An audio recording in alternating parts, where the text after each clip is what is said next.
what contractors really do is they try to say, well, how can I skirt around what qualifies for best efforts?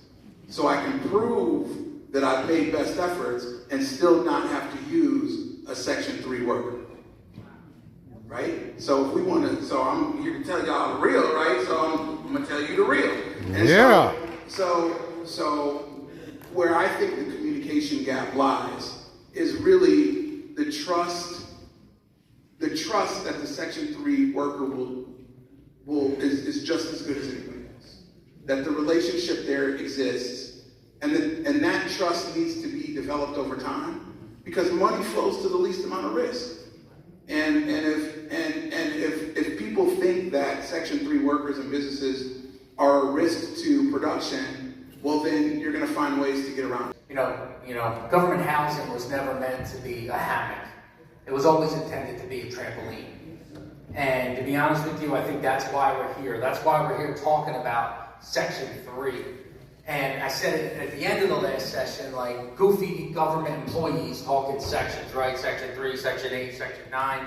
Like, what is it though, right? And it was written into the law in the federal and the Housing and Urban Development Law of 1968, Housing and Urban Development Act of 1968, essentially saying that if HUD funding is coming into your community, it will hire from that community. However, the greatest extent feasible has been utilized essentially as a loophole over the years. So, but what does that mean? So people are saying, hey, we tried, we couldn't find anybody. So what we're trying to do now is we're here to listen. We're not here to tell you what to do. We're here for you to tell us what to do, right? And how we can make this stuff work for your communities, right? For the communities that HUD serves.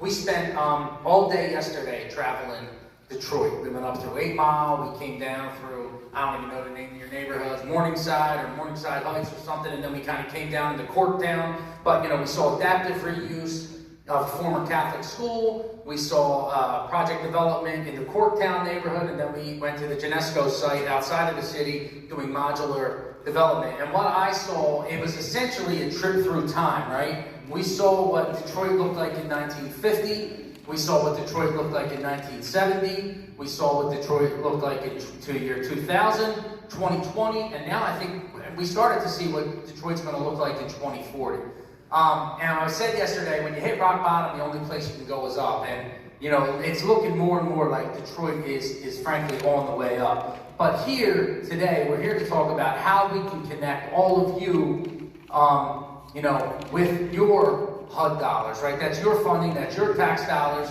that comes back into your communities, and how can we connect you with the opportunities?